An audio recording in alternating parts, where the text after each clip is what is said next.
Moira, cumplís 30 años en Brahma Kumaris, pero me gustaría que primero le cuentes un poco a la gente quién era la Moira Lowe antes de entrar en Brahma Kumaris. La Moira Lowe de antes de entrar en Brahma Kumaris era una joven rebelde, buscadora. En realidad, eh, siempre fui muy sensible a la caridad y fui criada y educada en un colegio inglés y asistía a un colegio católico en La Cumbre desde chiquita. A los 6 años me fui pupila a un colegio en La Cumbre, y un colegio inglés. Y la verdad es que hoy, cuando miro en retrospectiva la educación que mis padres eligieron para mí, me doy cuenta que era la educación que yo necesitaría para vivir en el mundo. Y yo no extrañaba mi casa, no extrañaba a mis padres. Era como un niño muy salvaje, me encantaban los animales y disfruté mucho de mi vida en el colegio pupila. La parte de español la hacíamos en un colegio de monjas muy amorosas, y yo siempre sentía como este deseo de ayudarlas, no sé, lo que sea que faltaba, yo me quería ocupar de que sucediera. Y después me fui a vivir a Buenos Aires, me crié en el campo, tengo una familia extraordinaria, mi madre ya partió, una mujer excepcional, la Chichi, la gran Chichi, y somos 5 hermanos. Y en el campo, la verdad, nuestra vida transcurría bastante divertidamente. Era un hogar en el que, yo siempre digo, era un punto de encuentro. Todo el mundo podía venir y quedarse con nosotros, estar. Era un hogar muy alegre. Pero yo tenía mis preguntas. En una época estudié instrumentación quirúrgica. Después también tenía una gran atracción hacia el arte, así que Buenos Aires, que es una especie de cuna de la cultura, era muy interesante para mí. Y empecé a estudiar museología. Después me di cuenta que participé de varias campañas de caridad en Buenos Aires, en Cáritas Buenos Aires. Y un día tuve como esta realización de que quién me cuidaba a mí internamente, ¿no? Yo siempre estaba al servicio de otros, y ahí entré en una gran crisis. Hice terapia, me di cuenta que no era feliz y que no tenía para nada claro ni para dónde iba. Después trabajé en una mesa de dinero, un contraste bastante grande, en un mundo muy, muy banal, si querés. Y eso, bueno, llegó un punto que dije, bueno, me voy de viaje, me di de alta en mi terapia, y le dije a mi padre, me voy. Y me dijo, ¿a dónde te vas? Le digo, no sé, me voy a viajar por el mundo. Bueno, y así viajando, viajé casi un año y 8 meses, con esta pregunta de qué es el amor verdadero, cuál es el sentido de la vida. Yo tenía siempre esta convicción de que lo que sea que yo quisiera lo podía tener, lo que sea. Porque pensaba, ¿no?, que en la vida todo es posible. Y también me gustaba mucho pensar que la vida es solo un juego, pero por momentos era un juego que no era tan fácil. Entonces, viajé por Europa, hice una Europa cultural muy divertida, conociendo gente de estratos muy diversos. Era mochilera, así que los mochileros viajan, los turistas hacen turismo, es bastante diferente. Y así llegué a Brahma Kumaris en India, cuando tenía 24 años. Así que bueno, ahí fue como un despertar espiritual. Hace 30 años. Pero ¿qué pasó ahí cuando encontraste Brahma Kumaris? ¿Qué encontraste que dijiste, aquí tiro el ancla? Bueno, yo venía viajando con una gran curiosidad por entender el sentido de la vida, pero tenía tantas preguntas, yo sentía una gran soledad. Yo hoy me lo describo como una especie de agonía del corazón, ¿no?, de la incomprensión. Estaba sola con mis preguntas, siempre rodeada de gente joven, divertida. Los mochileros son buscadores, buena gente. Y entonces, cuando yo llegué a Brahma Kumaris, yo tenía este deseo de descansar la mente. De hecho, volví de un safari en camellos y le pregunté a un señor en la calle dónde en una ciudad, a la vuelta de este trek que hicimos, donde se podía descansar la mente en India. Y él me dijo, ¿quieres descansar tu mente? Anda a Mount Abu. Y entonces fui, me compré un pasaje y fui en tren. Y todos mis amigos me siguieron y fuimos juntos. Y ahí estuve dando vueltas como una semana y un día estaba en un templo que se llama el Templo de Dilwara. Y el Templo de Dilwara se llama, es considerada la octava maravilla. Y la verdad, ahí vi entró un grupo de gente muy feliz, con una alegría y una luminosidad. Y yo buscaba esto, gente feliz, pero siempre veía gente entretenida, más que feliz. Y yo pensé, esta gente está feliz. Entonces les pregunté, ¿y ustedes quiénes son? Y me dijeron, nosotros somos de Brahma Kumaris, una universidad de jóvenes que meditamos, y eran todos occidentales. Y a mí me impactaron. Entonces yo me acerqué a la sede, y que estaba ahí, me indicaron, me dijeron que todo lo que hacían era gratis. Y para mí eso era importante porque yo tenía esta convicción de que si hay una verdad, es para todos. Y entonces la gratuidad era una condición fundamental. Y entonces me acerqué y bueno, ahí tomé 2 o 3 clases de meditación y lo que me encantó fue saber que soy el alma y no el cuerpo. Y para mí fue como un splash así muy liberador, ¿no? Saber que uno es lo trascendente, que uno es lo profundo y no la imagen, viniendo de Argentina, ¿no? Donde la imagen parecía tan importante.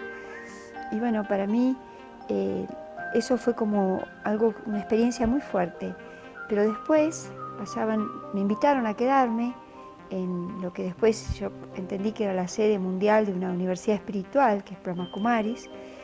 Y entonces ahí pasaban los días y yo me di cuenta que no estaba más sola.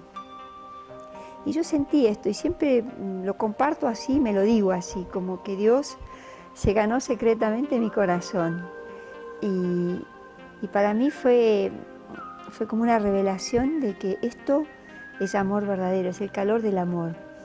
Y entonces ahí me di cuenta que yo ya no tenía ninguna otra razón por la cual viajar.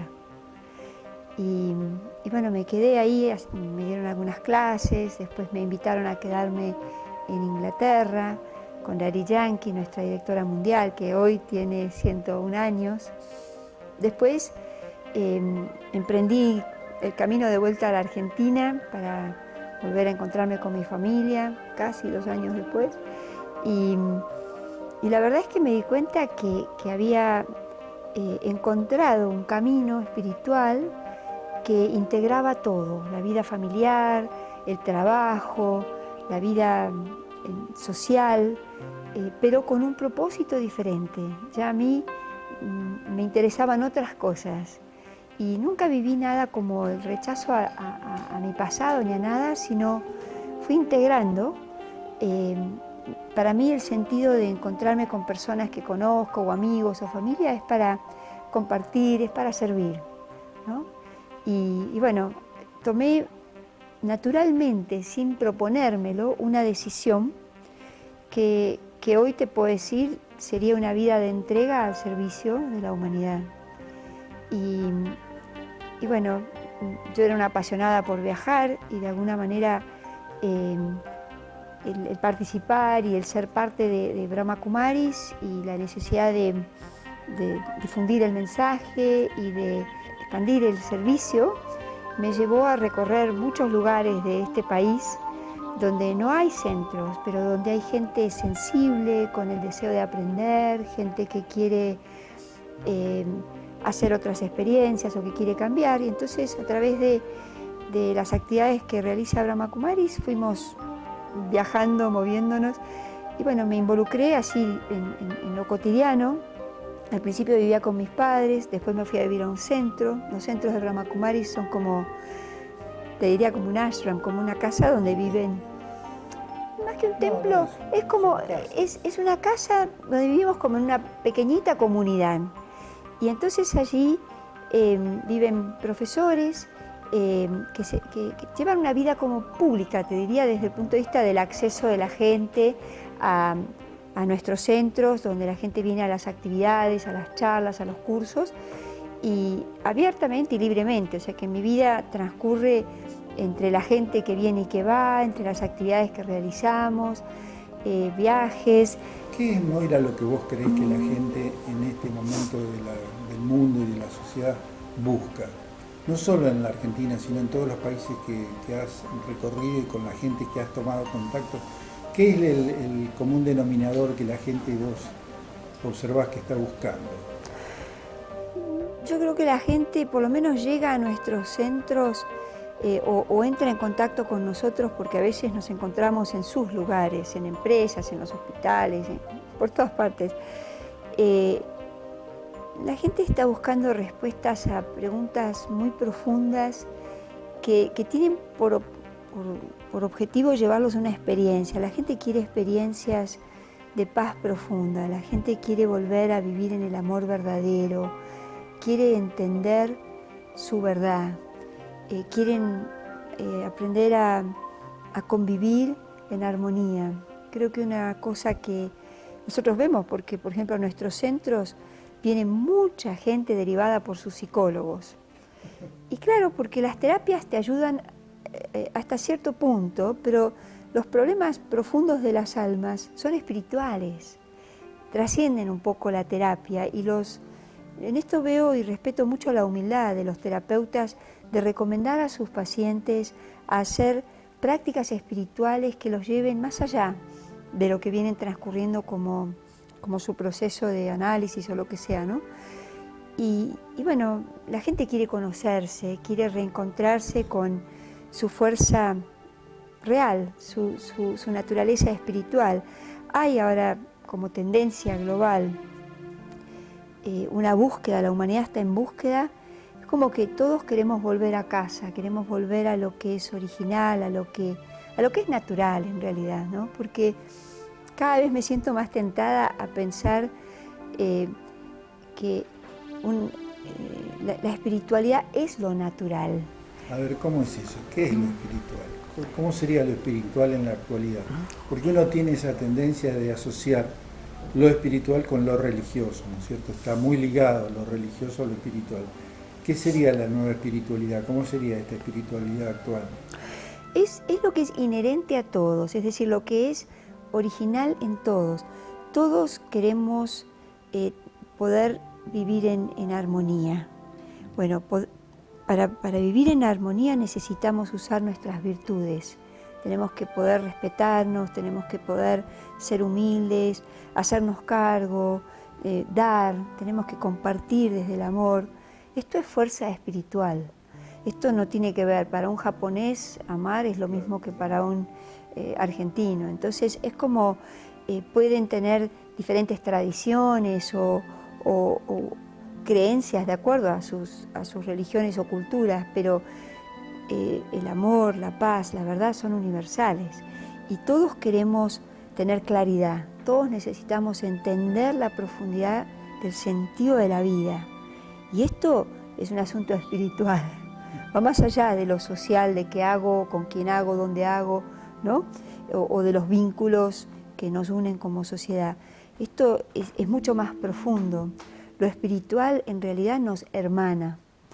Y eso para mí es una experiencia muy linda en Brahma Kumaris como comunidad, como una gran familia mundial de personas que vienen de todas las culturas, de todos los, digamos, trayectorias religiosas diversas, plurales, y nos encontramos en un espacio compartido de estudio, de práctica que nos está enseñando a ser a nosotros mismos.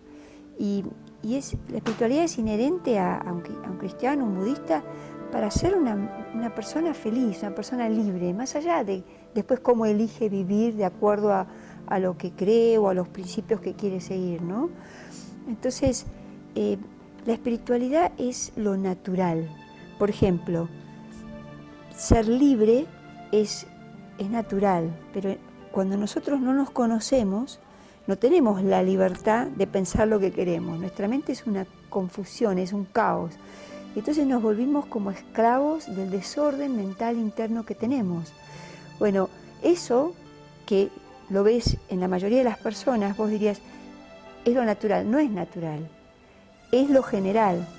Lo natural es tener claridad, lo natural es vivir en equilibrio. Que el mundo ahora esté como, digamos, al revés o que esté en un desequilibrio o en caos, es adquirido. Y una cosa que es un indicador claro de eso es la búsqueda. Si no fuera eso natural, ¿por qué estaríamos buscando otra cosa? Lo que estamos buscando es volver a lo que es nuestro, volver a lo que es original, volver a lo que en realidad conocemos, pero que de alguna manera nos fuimos alejando de eso.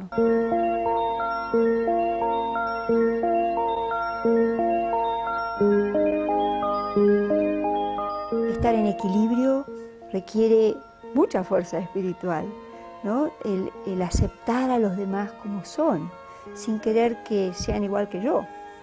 Es una mirada espiritual. Sabes que muchos te deben estar escuchando y dirán, claro, es muy fácil hablar desde el lugar de ella, desde la paz, desde la universidad espiritual, pero ¿cómo hacer para llevarlo a la práctica en el medio de una sociedad tan caótica, por momentos tan caótica o tan agresiva?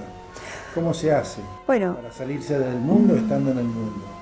Yo debo decirles que Brahma Kumaris es una universidad espiritual donde asisten y son parte 1 millón de voluntarios activos y todos viniendo desde sus hogares. Tenemos 8.500 centros en los cuales viven pequeños grupitos de 3, 4, 5, 10 personas, pero el resto son personas que viven en su casa, con su familia, con sus seres queridos, con sus padres o sus hijos. El que no pertenece a ese mundo de la universidad, el que no pertenece a ese mundo, ¿cómo se hace para vivir con esa calma, con esa paz, con esa visión dentro de la sociedad actual?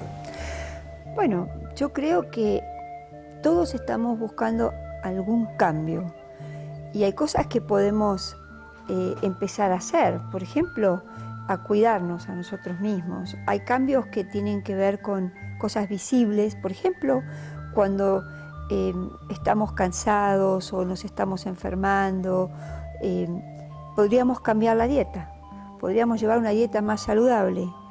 El estilo de vida de la mayoría de las personas hoy no es sano, eso es algo que también se puede cambiar.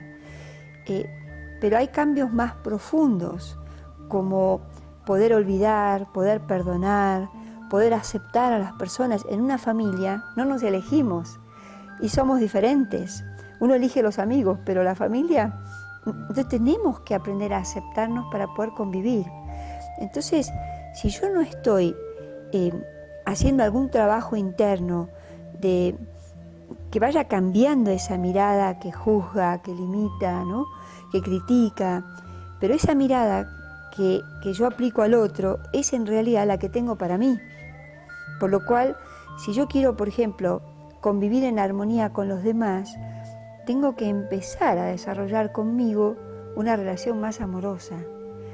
Y esto implica que conocerme, porque la verdad no nos conocemos mucho. O pensamos que somos lo que hacemos, o pensamos que somos lo que tenemos, y la verdad es que no.